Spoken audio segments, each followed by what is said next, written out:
Welcome back to the Iron College Basketball Podcast on CBS Sports Network. On Monday night, Ohio State beat Notre Dame down in Atlanta to win college football's national championship. But still, part of the thing that made the title game interesting was that Notre Dame got there. Big brand, sure. But after earlier in the season, losing to Northern Illinois in different eras of college football, you can't lose a game like that and play for a national title. But now we have a 12-team playoff, and there was a path for Notre Dame to get there, and they did it, even if they fell short at the end. My question for you, Norlander, we got a 68-team tournament. So we're not only letting in teams that lose to mid-majors, we're letting in some mid-majors. Here's my question for you. Name a team that's already lost to a so-called mid-major so far this season that you could theoretically see advancing all the way to the title game of the NCAA tournament 2025 down in San Antonio. Not that you're predicting it, just that you could imagine. I know. Well, I'll tell you this. Good topic, GP. Good stuff out of you. The options are slim. I took a look at the teams in the top 40 of the net rankings as of Tuesday. And right now, there are only two of them that have at least a Q3 or a Q4 loss, quad 3 or quad 4. Illinois has a quad 4 loss at home to, so it's not even a mid-major, that's to USC. And then North Carolina has a quad 3 loss, like Illinois, both quad 3 losses. And that just happened, I believe, over the weekend with the loss against Stanford at home. So that is just to say that teams at the top have been particularly strong. Now, you can still lose to a mid-major and have that be a quad 2 loss, and we've got a couple of candidates here. I will go. I don't even think that you're having to, I'm trying to force myself into this because I can see it happening because this program has made multiple national title games. And this program is a really good offense. It's consistently rated as among the best offenses in the sport for the better part of the past decade.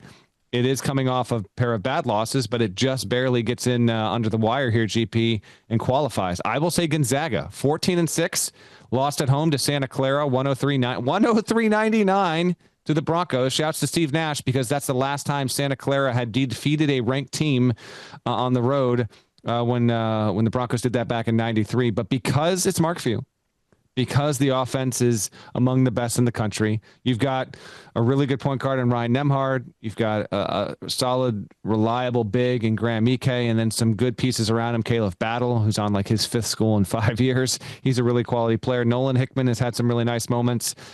If you have to have lost to a mid-major, and I still think you can get to the title game, Gonzaga is my pick. I don't know if it's yours or not because I know there can't be more than 2 or 3 reasonable choices, but I'll go with the Zags. I had 2 candidates that I was considering. Gonzaga, one of them, obviously, and that's a sensible pick. Might even be most people's pick. I went with Memphis. The Tigers have put together a pretty nice resume. They have 9 wins inside of the first 2 quadrants. Only Alabama and Auburn. Those are the only 2 teams in the country that have more right now. Now, this isn't going to hold. When we talk again next Tuesday, this will no longer be true. I mean, Memphis might still have 9 wins in the first 2 quadrants, but it will not rank second nationally anymore because Big Ten teams, SEC teams, Big 12 teams just are going to have way more opportunities to accumulate those going forward than Memphis is in the AAC. But what I'm telling you now is true. Well, the only 2 teams in the country with more wins inside the first 2 quadrants than Memphis is Alabama and Auburn. Memphis has already beaten a UConn team that we know is good, the back-to-back national champs. Already beaten a Michigan State team that is alone atop the Big Ten standings right now. Already beat a Missouri team that is among the bigger surprises in the SEC, ranked in the top 25 right now. The really only negative thing on the resume at this point is a home loss to a mid-major in Arkansas State. Now, Arkansas State isn't bad. Arkansas State could end up in the NCAA tournament, but Arkansas State is a quadrant 3 loss for Memphis. It was when it happened, still is today, will probably always remain quadrant 3 because for it to flip, they'd have to break into the top 75 of the net. And though Arkansas State, again, is good, probably not good enough to get where it needs to get so that can flip from quadrant 3 loss to quadrant 2. So that's always going to be something that drags Memphis down a little bit. But if we're looking at teams that have already lost them in majors, like you mentioned, there aren't many good ones that have. This is, by the way, when Memphis fans would get confused after the Arkansas State loss, when they would drop out of the AP poll or other times. The point I would try to make to them over and over again is you're the only team that has a loss like this in the rankings.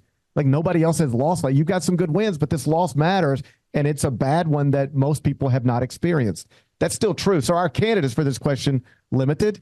Gonzaga, Memphis, the two obvious ones. But when you consider that Memphis qualifies, and then you also understand that Memphis did beat Michigan State, UConn, and Missouri already, and has at moments with an All-American level backcourt in PJ Haggerty and Tyrese Hunter, look like one of the best teams in the country. I don't think it's a stretch to think Memphis could go from losing to Arkansas State on a random Sunday inside FedEx Forum to making a Sweet 16, an Elite Eight, a Final Four, and maybe even the title game. To be clear, I'm not predicting it, but yeah, if I close my eyes and think real big, I could imagine it.